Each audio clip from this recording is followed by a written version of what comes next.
श्रीलंका के बाद पाकिस्तान में पनपे गहरे आर्थिक संकट को पूरी दुनिया देख रही है, लेकिन अब विकसित देश कहे जाने वाले ब्रिटेन में भी सब्जियों की राशनिंग शुरू हो गई है। प्रत्येक व्यक्ति के लिए दिन भर में 2 टमाटर और 2 खीरों की लिमिटेशन तय कर दी गई है, यानी कि सुपरमार्केट से प्रत्येक व्यक्ति को कितनी अधिकतम सब्जी दी जाएगी इसको तय कर दिया गया है। इसी तरह दूसरी सब्जियों पर भी लिमिट लगाई गई है। डेली मेल की रिपोर्ट के मुताबिक ब्रिटेन की बड़ी सुपरमार्केट एस्टा और मॉरिसन ने सब्जियों की राशनिंग शुरू की है। इसके तहत आलू, टमाटर, मिर्च, खीरा, ब्रोकली और सलाद के पत्ते जैसी जल्द खराब हो जाने वाली सब्जियों की बिक्री पर लिमिटेशन लगाई गई है। लोगों से कहा जा रहा है कि इनमें से केवल 2 या 3 सब्जियों की खरीद कर सकते हैं। रिपोर्ट के मुताबिक ब्रिटेन के लिवरपूल, पूर्वी लंदन समेत देश के कई हिस्सों में सब्जियों की भारी किल्लत चल रही है। इसकी वजह क्या है?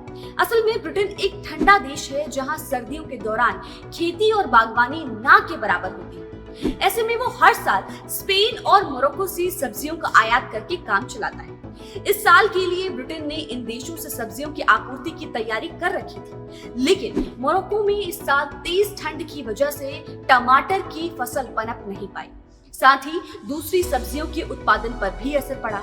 रही सही कसर वहां भारी बारिश और बाढ़ ने पूरी कर दी। इसके चलते वहां पर इस साल सब्जियों का उत्पादन से आधे से ज्यादा घट गया। खराब मौसम की वजह से सब्जियों की सप्लाई में भी दिक्कत आई है। स्पेन से आने वाली सब्जियों पर भी तेज ठंड का असर पड़ा है। वहां पर इस साल टमाटर का उत्पादन पिछले साल की तुलना में 22% कम हुआ है। वहां से भी कम मात्रा में ही सब्जियां ब्रिटेन पहुंच पा रही हैं। फाइनेंशियल एक्सपर्टों के मुताबिक अगले 1.5 महीने तक हालात में सुधार के कोई लक्षण नहीं दिख रहे हैं। तब तक लोगों को इस तरह राशनिंग करके काम चलाना